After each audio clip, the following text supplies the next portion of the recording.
Being 6 p.m., I call the Appomattox County Board of Supervisors meeting to order. Please rise for the invocation given by Mr. Simpson, followed by the Pledge of Allegiance. Dear Lord, we thank you for this day and bringing us all together here, gathering safe and doing what's best for the people. Dear Lord, please guide us as we make decisions, as we hear the issues, and as we look towards more rain and more sunshine. In Jesus' name we pray, amen. Amen. I pledge allegiance to the flag of the United States of America and to the republic for which it stands, one nation, under God, indivisible, with liberty and justice for all. May be seated. All right, first up is setting the agenda. And I move that we remove item 6 or table item 6 on the agenda and then add as item 5A a resolution in honor of fathers on Father's Day, and hopefully the gentleman presenting that will show up. He is, huh? He just texted me and told me it's not. Okay, thank you. I'll second. Mr. Hibbs has seconded. All those in favor, signify by saying aye. Aye. Aye. All right, the agenda has been amended and approved to table item 6 on committee appointments and to add 5A, which is a resolution for fathers. All right, this time we have citizen comment period. This time is provided by the board to allow citizens the opportunity to address the board on issues of importance to the citizens. No individual citizen shall be permitted to address the board for more than 3 minutes. And we have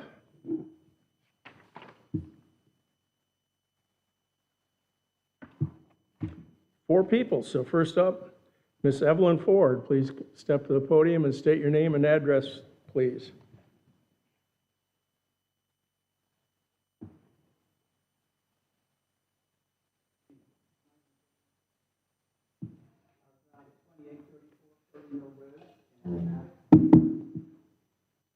James Memorial Library has grown by leaps and bounds over the last several years, with high increases in the number of programs, activities, attendance, and community outreach. Okay, sorry. It is an inviting local hub that welcomes all citizens of the county. Displays highlight items and programs the library has to offer. There were 7 different displays to celebrate June, including one, LGBTQIA+ Pride Month. Since 2023, the library has continually followed the Board of Supervisors' request to not have the display in the children's section. This year's display in the adult section consisted of 12 books and an 8.5 by 11 piece of paper with a rainbow and the words, "June is LGBTQIA+ month. This month we celebrate love, identity, and books that show us every color of the rainbow. Read with pride." This sign was on a shelf over 5 feet from the floor and has been used in the library previously without any complaints. The library is required by the Virginia Human Rights Act, which states that it is unlawful to discriminate because of race, color, religion, ethnic or national origin, sex, pregnancy, childbirth, or related medical conditions, age, marital status, sexual orientation, gender identity, military status, or disability in places of public accommodation, including educational institutions and in real estate transactions. If the library fails to comply, it could risk losing state aid, of which this year the library received $96,000. To protect that funding, the library was forced to remove all displays. If one display must be removed, then all displays must be removed to avoid being discriminatory. According to the American Library Association's Library Bill of Rights, the freedom to read is guaranteed by the Constitution. The First Amendment guarantees free speech and expression. This also encompasses intellectual freedom, which grants individuals the right to seek, access, and receive information across a wide spectrum of viewpoints without government censorship or restriction. In the policy manual of Jameson Library, it recognized the diverse nature of the community and the varied backgrounds and needs of all citizens. It also recognizes that some library materials are controversial and may offend some patrons. However, it is not the library's responsibility to practice censorship. The library holds the choice of reading and viewing materials as a purely individual matter. Library patrons are free to reject books and other materials of which they do not approve. Patrons may not exercise censorship to restrict the freedom of others. The library cannot offer only what vocal members of the community want. The library must also offer materials for the minority viewpoints, accepting and serving all citizens of the county. The staff have not reported receiving any negative comments directly from patrons. The only negative comments were posts on a Facebook page. After many comments supporting the library were added, the post was taken down within an hour of the original posting. The library has received numerous compliments on the diversity of displays and many emails in support of and thanking the library for providing access to information and resources for all members of our community. Thank you for listening. Mr. Chairman. Mr. Hips? Johnny, is this TV muted? It is. Okay. I mean, so obviously the microphone's coming through the speaker. I used to do sound tech stuff, so I mean, this is kind of my area. But I mean, is this speaker on here? So I mean, I think that the microphone is just feeding back into that. So you know, turning that down, or even having somebody just talk louder and killing the mic. Are we able to pick that up another way for the recording's sake?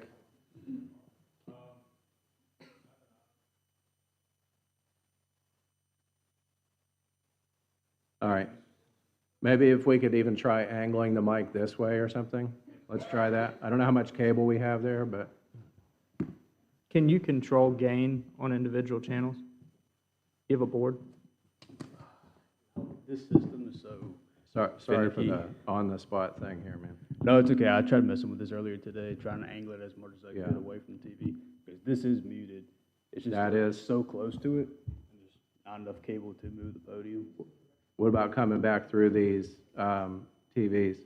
Is there volume in the TV, coming out of the TVs at all? No, sir, they're all None? muted. They're all Okay. just coming to these two speakers right here. So even just trying to angle it this way will help. Okay. Just the, Why don't you try that? Okay. Yeah. Yeah. I mean, anything. Apologies, but I yes, sir, that's I fine. I meant hijacked to it. move it this way, and one of the Let's speakers, try it. the next speaker, if they just want to talk louder and try and pick it up. Let's try it. Okay, thank you. Yeah. Thank you, Mr. Hinkle. You're welcome, Mr. Hips. All right, thank you, Ms. Ford. All right, next up is Nathan Brown. Please step up, state your name and address. Nathan Brown, about 271A, up in Oakville, 50 acres homestead. I was here in March with my wife, and we were talking about the Valley Link project, and how it was affecting our homestead. And at the time, we had these giant pictures that showed the line going right over top of our pond, and how that was going to affect us and our lives and our future. And you guys voted to oppose unanimously the project, and I thank you all for that. Since then, they have moved the lines from over top of my pond to 200 feet south of the pond, directly over top of our cabin. So I didn't know that it would get worse, but now it's over top where our roads were just built, where we're planning a 4-car garage and apartment, and it's directly over top the cabin. So if that was chosen, then they would probably bulldoze the whole thing through eminent domain. But I digress. What I wanted to talk about was to suggest 3 things, or ask 3 things of the board. At the moment, 8 of the 9 counties have voted to oppose the Valley Link project. Campbell County has not. Campbell County has Chairman Tom Lawton, who voted in favor of the data center developers last October. And he has also voted to delay the special use permit that was brought up by 3 of the representatives. 3 of the representatives being Matt Klein, Justin Carwile, and John Hardy. And my first request is that Appomattox maybe reach out to those 3 and see if there's any kind of encouragement to have a vote to oppose the project. The second request is that 5 counties have already joined a joint legal representation Culpeper, Fluvanna, Goochland, Louisa, and Orange.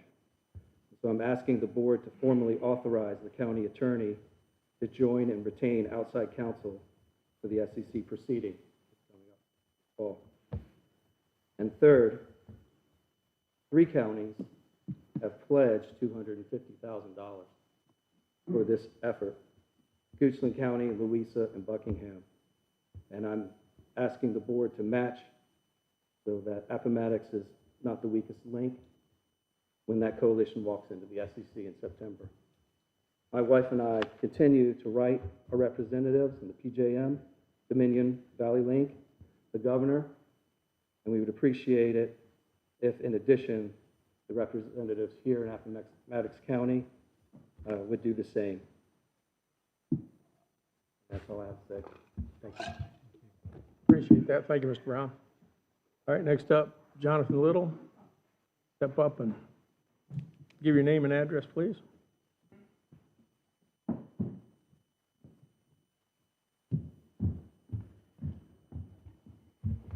Okay, Jonathan Little, 766 Redbird Drive, Gladstone, Virginia. So, what's the issue now? Another thing at the library. What's the crime? They have a display about Pride Month. The library is a public resource for information, science, history, and culture for everyone. So, June is Pride Month. That's a fact.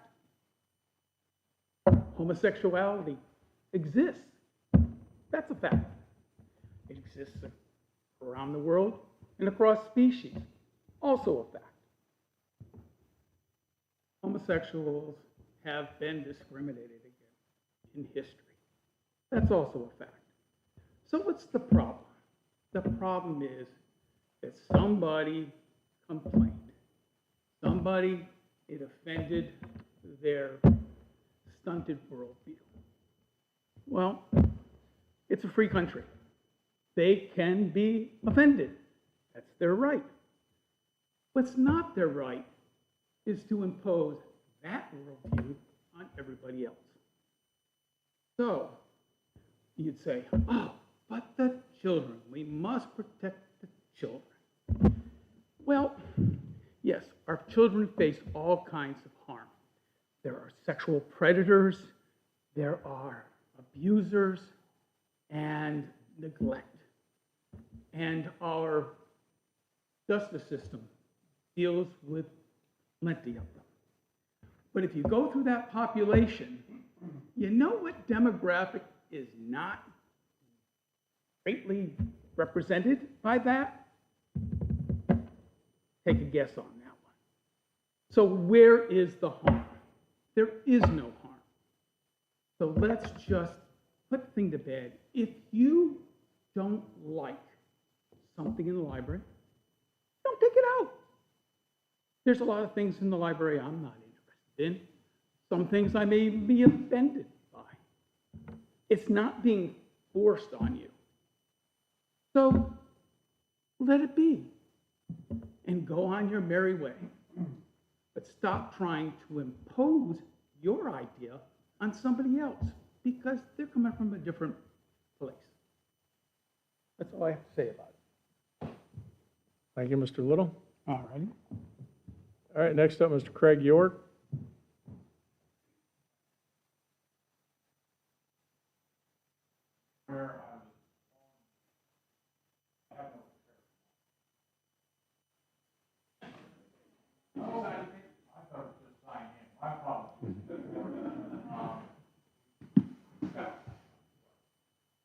All righty. Shane. All right, I'll fill you in since you weren't here to. Mr. Shane Boost, request to speak. State your name and address. Hi. Appreciate it. Thank you all so much. My name is Shane Boast. I live on 661 Vermilion Road. What I'm asking here today is that we would actually recognize June as we celebrate fathers. We would actually recognize June as Responsible Fatherhood Month. The UVA did a landmark study that demonstrated how vital fathers are. Children that grow up without fathers actually have a greater likelihood of negative impact in their life. This is something that we haven't really been discussing as a culture very much, and recognizing how important a father is. In their study, they found that when fathers are present and engaged, the racial achievement gap in Virginia essentially disappears. More than 85% of children from intact families earn mostly A's and B's regardless of their race. Boys and girls with involved fathers in Virginia are more likely to excel in school, avoid repeating grades, and graduate. And they also found that the share of black children being raised in married parent families in Virginia is trending upward from 37% in 2015 to 40% in 2023, a sign that fatherhood investment actually works. And one of the things that we realize is that masculinity can only be bestowed upon a boy from another man. No matter how good a mother is, I grew up without a father. No matter how good a mother is, a mother can never bestow masculinity upon a boy. It doesn't happen. Part of my delay in coming here today is because my oldest son decided to speak very disrespectfully to his mother, and who is going to teach them how to be respectful to women? No matter how good a mother is, she cannot teach, son, this is not how a man will treat a woman. Men by nature will avoid the social responsibility. We see this in our forefather Adam, that he avoided leading his family in the garden. He allowed this idea that anything can go. But here's what I want to do. I want to ask that we would designate and recognize June as Responsible Fatherhood Month. Kids need their dad, and when fathers show up, kids actually thrive. When dads are missing from the pictures, kids face tougher roads. The numbers tell a heartbreaking story. The U.S. Census reports that 1 in 4 American children live without a biological step or adoptive father in their home. This crisis affects communities in every state across America, and the impact is devastating. Children without fathers are more likely to live in poverty, drop out of school, experience teen pregnancy, and be incarcerated. And the United States has the highest rate of single-parent households in the world, more than 3 times the global average. Moreover, father absence is rising, driven in part by the fact that approximately 40% of U.S. births now happen outside of marriage. So what I'm asking is that this Board of Supervisors would recognize June is Responsible Fatherhood Month, that we would celebrate responsible fathers, raise awareness of fatherhood's vital role, and strengthen our families and communities. And let us commit to what brings stability, which is involved dads, healthy homes, and lasting impact. And let's encourage a society where fatherhood is embraced, children are supported, and families stay rooted together. Our children and our future deserve nothing less. I've prepared a resolution, if this board is willing to accept that, and what that would look like, and the proclamation that it would be to recognize the importance of responsible fathers. Thank you. Shane, if you bring me that copy. Yes, sir. I apologize to the board. We talked about an email, and I forgot to add it to the agenda and print a copy off for you all.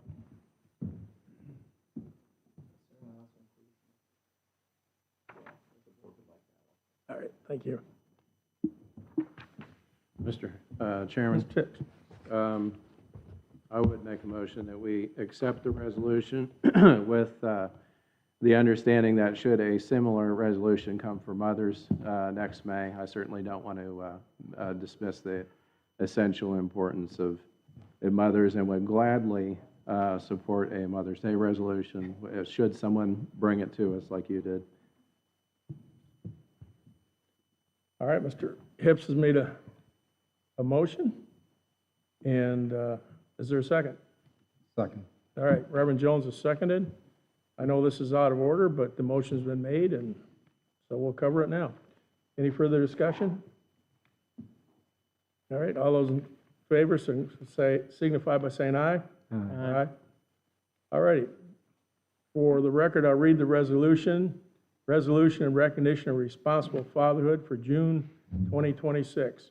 Whereas everyone deserves a chance to reach one's full potential, and we have a moral and economic duty to support our children and to promote positive outcomes for youth through early intervention, quality education, and family support programs. And whereas father, whether biological, a father figure, foster, or adoptive, deserve our honor and gratitude, and whereas the celebration of Father's Day is a time to honor fathers and thank them for their love and support and the vital potential role they play in helping their children grow and set goals for the future. And whereas good fathering and co-parenting during infancy, childhood, and adolescence contributes to emotional security and has overwhelming positive physical and economic benefits for children, families, communities, and other sectors. And whereas children are less likely to face poverty, infant mortality, and abuse and/or neglect when there is an involved father in their lives. And whereas all fathers must invest in providing emotional and financial support for their children at every juncture of their lives, supporting, involved, nurturing, and responsible fatherhood. And whereas strong families are the foundation of thriving communities, which are essential as we address special challenges like addiction, teen pregnancy, crime, and school dropout. And whereas throughout our state, we aim to promote positive fathering and co-parenting to showcase providers of fatherhood resources and services and increase public awareness of the crucial role of fathers. And now therefore be resolved that the Appomattox County Board of Supervisors does hereby recognize June 2026 as Responsible Fatherhood Month, adopted by the Board of Supervisors of Appomattox County on this 15th day of June 2026. All righty, next up is a public hearing on change to Appomattox County Code 3.7-63 real estate, personal property, maintenance, machinery and tools, and merchants capital tax due dates.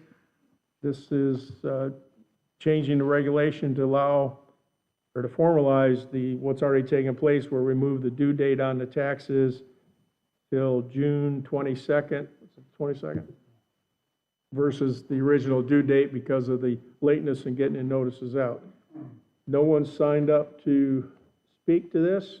Is there a motion to adopt the ordinance as amended to allow the dates, change the date? So moved.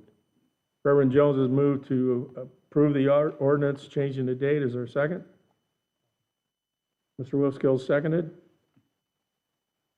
Mr. Simpson? Aye. Reverend Jones? Aye. Mr. Wolfskill? Mr. Hips? Aye. I vote aye also. The ordinance has been changed to accept the change of date. Next up is public hearing on relocation of the Piney Mountain District Polling Place. I don't see anyone signed up to speak. Is there someone wants to speak on it? All right.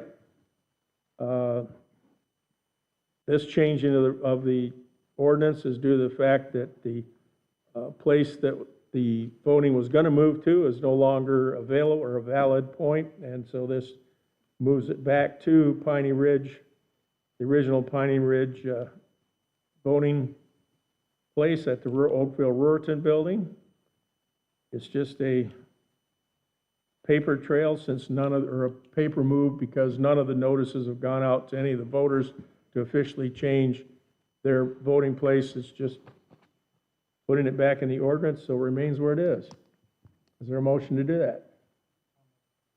Mr. Wolfskill's made the motion to approve the ordinance officially moving the voting district back to Oakville Ruritan building. Is there a second? Second. Reverend Jones has seconded. Discussion?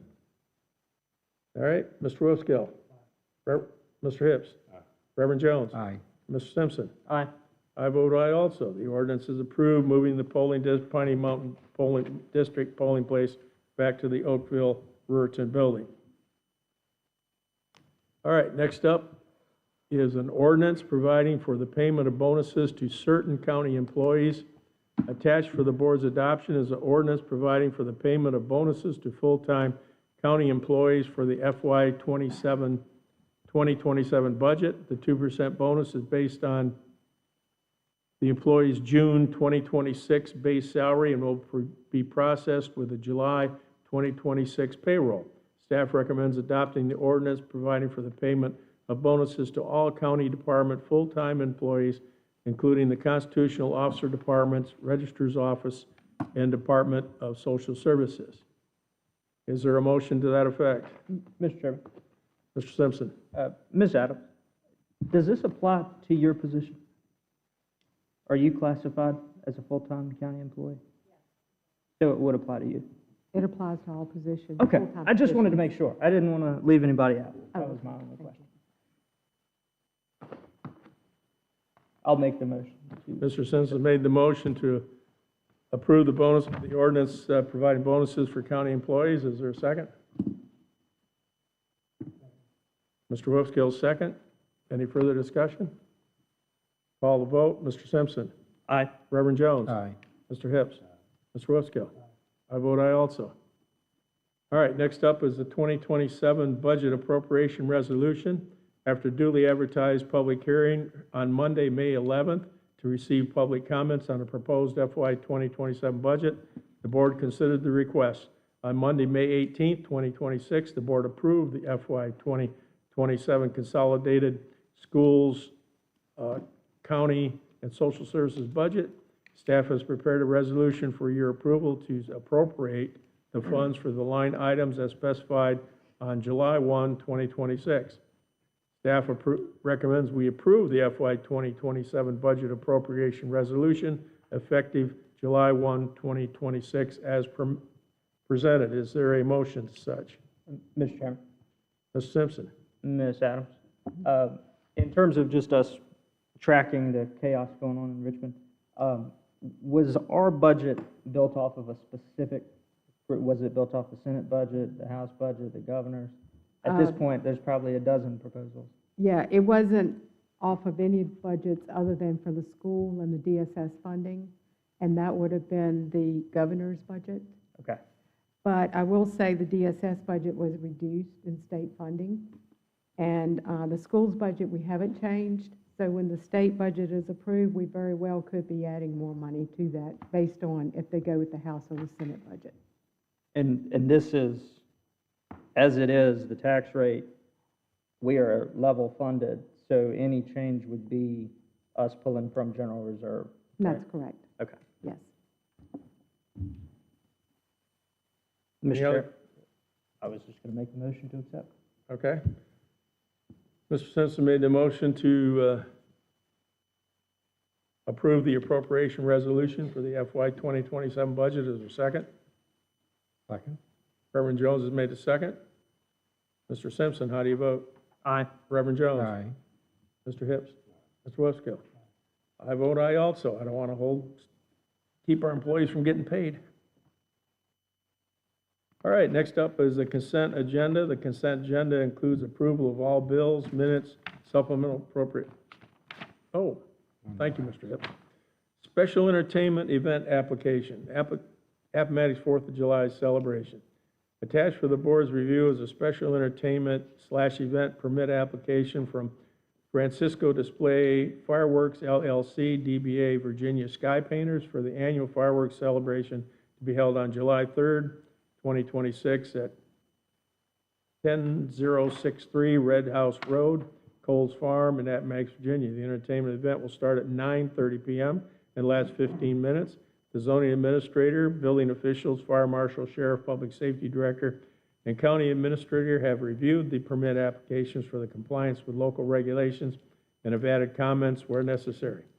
Staff recommends consider approval of the special entertainment/event from the permit of Star Fire Corporations as presented to include the bond and fee waiver. Is there a motion to approve the permit? So moved. Reverend Jones has moved to approve the permit. Mr. Hips has seconded. Any further discussion? Mr. Wolfskill. Mr. Hips. Aye. Reverend Jones. Aye. Mr. Simpson. Aye. The permit is approved as presented. All right. Consent agenda. Consent agenda includes approval of bills, minutes, supplemental appropriations, line item transfers, fund transfers. Any item on the consent agenda shall be removed from the consent agenda at the request of the board, of any board member prior to the vote on consent agenda. Items removed from the consent agenda shall be considered by the board individually in the order in which they were removed from the consent agenda immediately following the consideration of the consent agenda. Is there a motion to approve the consent agenda as submitted? Mr. Wolfskill's moved to accept the consent agenda as submitted. Is there a second? Second. Reverend Jones has seconded. Discussion? All right, we'll take a vote on the consent agenda. Mr. Roskill. Mr. Hips. Reverend Jones. Aye. Mr. Simpson. Aye. I vote aye also. The consent agenda is approved as submitted. All right, next up is the attorney's report. I have no report. All right, no report. Ms. Adams, administration report. Yes, sir. You have the report before you. I'll just highlight a few items on that report. Most of you know tomorrow night is the public meeting for Valley Link, and it's at 3:30 to 7:30 p.m., and it's at the Appomattox Inn and Suites. So if you are interested in planning to attend, those are the times and the location for that. So I want to let you know, we had a staff meeting on May 29th, and some interesting things were talked about. Of course, we updated policies and calendars and, just kind of reiterated some things with operations. But I thought you might be interested to know that we did just an informal questionnaire. And one of the things was how many people are planning on retiring in the next 3 to 5 years. And that's in county administration staff, and that was about 17 people in the room. And over 50% of the current admin staff is eligible for retiring within that time frame. So that's something that this board will need to be thinking about in replacing those positions. Also, I received in the mail today an invitation from the town council and manager to attend a July 4th meal, but the meal is on Friday, July 3rd at 5:30 p.m. You should have a flyer that looks like this. That's got the information on it that you need. I have some finance information, some project information from the facilities committee. I wanted to let you know also, if you haven't had a chance to look at it, a wall dividing the courthouse parking lot and the memorial is completed, so you may want to walk by and take a look.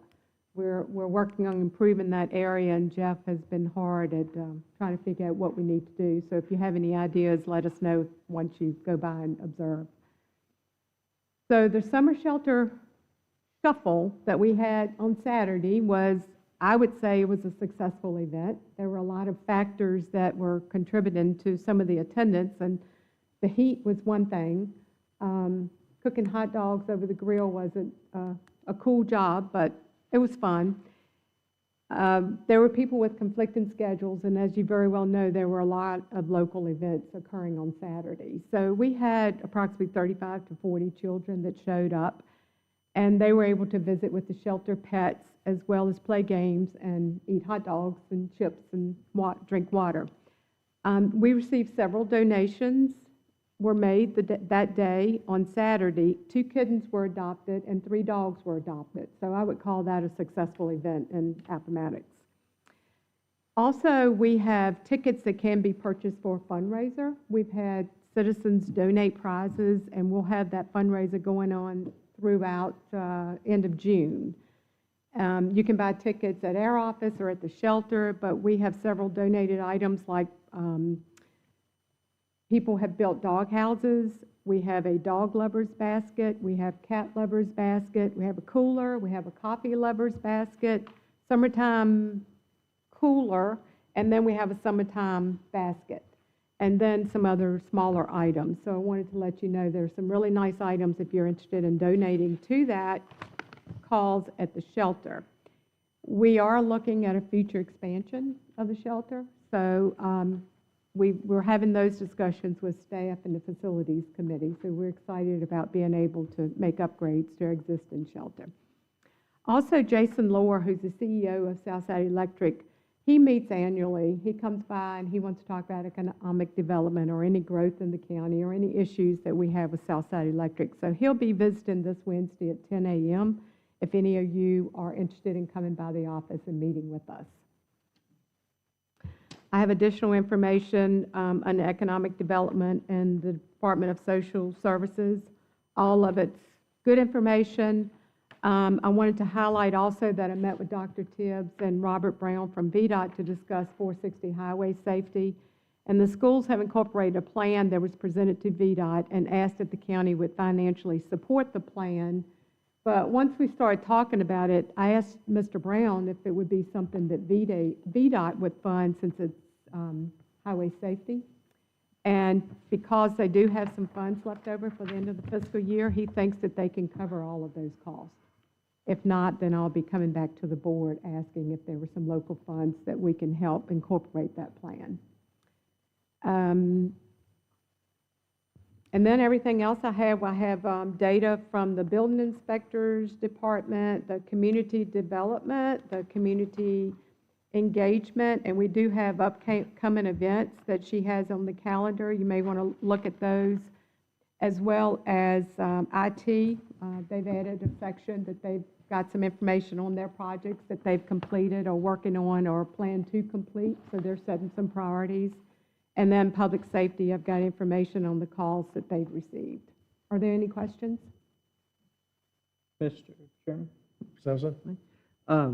Just had a couple of things. So I saw another county did something, I really liked what they did. In the building permits, I see he has it listed as building inspector, and then we have the permits, and then his inspection. The building permits all have the dollar value, the dollar amount of the bill, right? Could we start seeing the total dollar amount of development? Yeah, it's a software program, so I'm sure we can just generate that report and get that figure for you. Awesome, awesome. On the IT side, I was in the conference room, this one, I don't know what we call it, I guess the board conference room. Closed session room. It appears to have a video conferencing bar, and it has a TV. But when I was in there, I was stumped, and I couldn't find a camera. So I don't know if that bar, some of them have a built-in camera, and some of them don't. But if we could get a camera on that one. Yeah, okay. It kind of looks like there's a camera in there, but I couldn't figure it out. I think you're right. I think there's not a camera in there. So we'll check. And then the public safety, I really like the thought of us getting a new generator, and, well, he's not even here. I don't know who I'm looking at. Just making sure that if we're not going to get grant money for it, just let us know, and we got to have the general fund topic for it. He's actually talking to VDM about that. They have a project that's, that it may be able to apply through that funding. So he's talking to them about that. Awesome. In fact, we just had that conversation last week. Thank you. Ms. Simpson, question. Since we use that meeting room mostly for closed sessions, what would be the purpose of having a video camera in there? I've had a couple of constituent meetings, and one of those was with somebody who couldn't physically be with us. So it's for when it's not in use as a closed session room. And I wasn't aware you'd been using that or putting it to good use.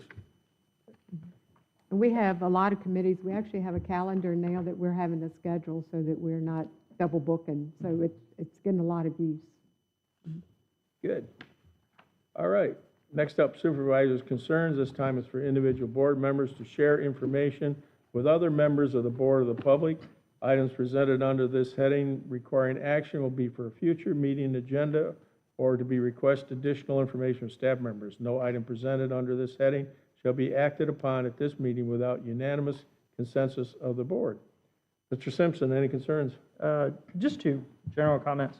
Yeah, we passed a resolution tonight supporting fathers. I support fathers, and I support that resolution. And it was sent to us. You had circulated it, prior to everything that has, gone on. And I just hope that as we evaluate people asking us to make resolutions, that we stick to what we were elected to do. And, when the government starts stepping into family, I think that's a lot of what's wrong with our society is the government overstepping. And I would rather see us pass a resolution committing to strong infrastructure or something that is more in our bailiwick. But not to say that any of these are wrong to do. It's just, maybe not the core thing that we're tasked with by the voters. But the second piece, I was excited to see that we're invited to something from the town. When I was on town council, every single year there was conversation that either myself or the mayor communicated to the county, and the county tried to make happen, and the town tried to make happen, and somehow we haven't had a joint meeting in a decade. So I think this is a step in the right direction. It's not formally a joint meeting, but I think everybody having barbecue together would be a good thing, and would hope that the rest of the board would consider showing up. That's all I have. Thank you. Reverend Jones?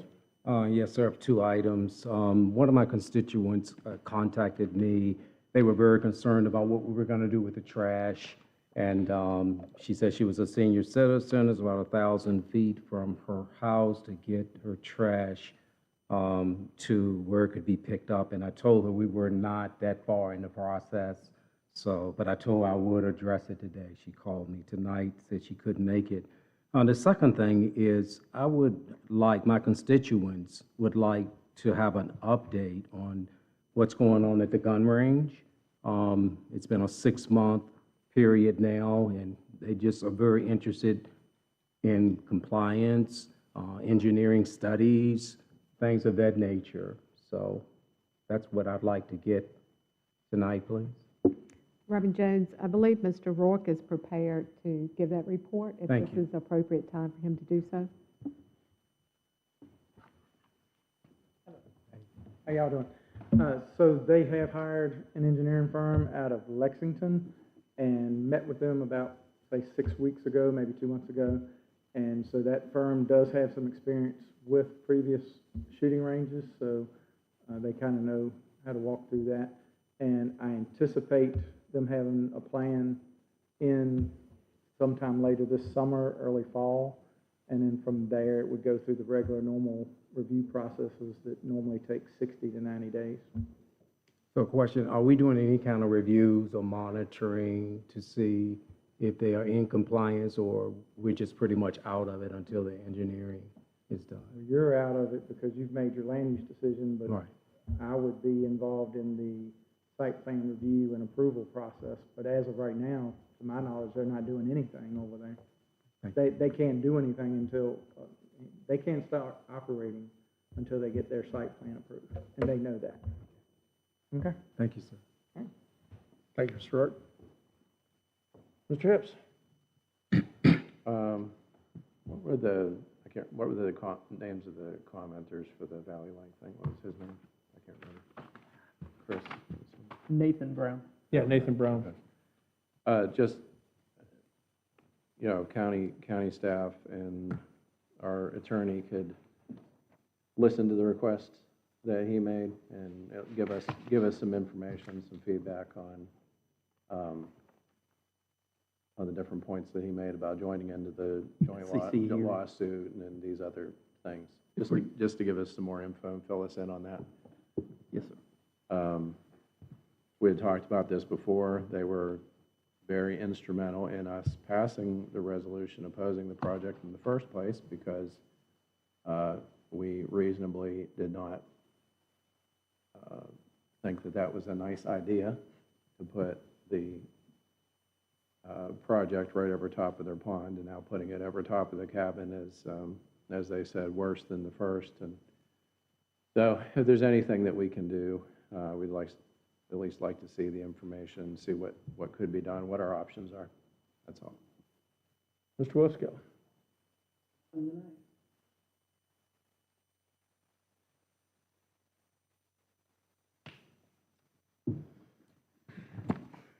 And I don't have any concerns at this point either. So at this next trip, we go into closed session. Mr. Attorney, you have the, I do, Mr. Chairman. This would be the board's motion to go into closed session pursuant to Virginia Code 2.23711A for the limited purposes of 2.23711A7, consultation with legal counsel and briefing by staff members or consultants pertaining to actual or probable litigation, or such consultation or briefing in open meeting would adversely affect the negotiating or litigating posture of the public body, specifically County of Campbell and City of Lynchburg versus Region 2000 Service Authority, County of Appomattox and County of Nelson, and County of Nelson and County of Appomattox versus Region 2000 Service Authority. Virginia Code Section 2.23711A8, municipal advice of legal counsel involving municipal agreements, involving water supply for Appomattox County between the County of Campbell, Campbell County Utilities and Service Authority, and the County of Appomattox. Consultation with legal counsel requiring the provision of legal advice by such counsel pursuant to 2.23711A8,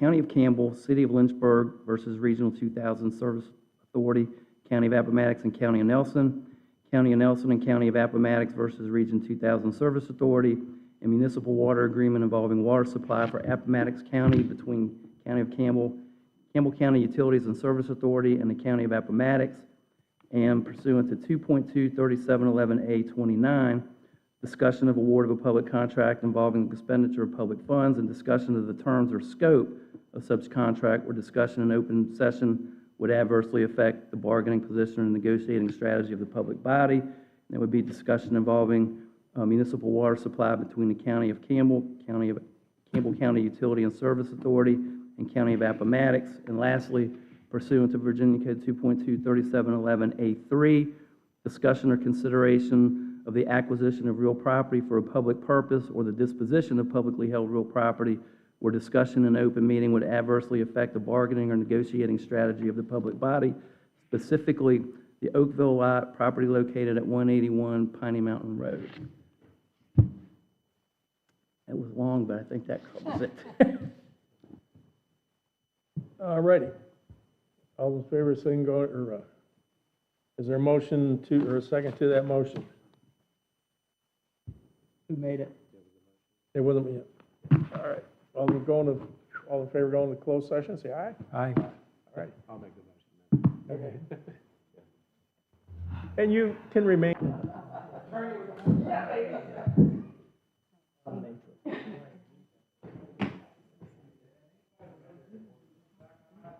Stuck around, huh?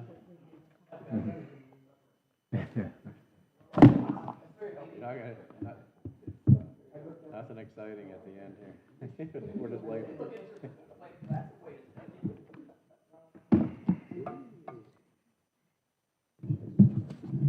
Ms. McCormick. Oh. Go ahead, Ms. McCormick. To the best of your knowledge, were the only matters discussed in the closed meeting, public business matters lawfully exempted from open meeting requirements, and that only such public business matters that were identified in the motion by which the closed meeting was convened or discussed or considered in the Yes. Yes, ma'am. Yes, ma'am.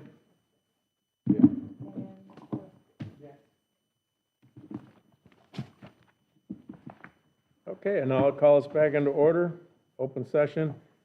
Next thing on the agenda is upcoming meetings, Monday, July 20th, 2026 at 6 p.m., regularly scheduled meeting right here in this room. Is there a motion to adjourn? So moved. Reverend Jones has moved to adjourn, is there a second? Mr. Wolfskill seconded. All in favor, signify by saying aye. Aye.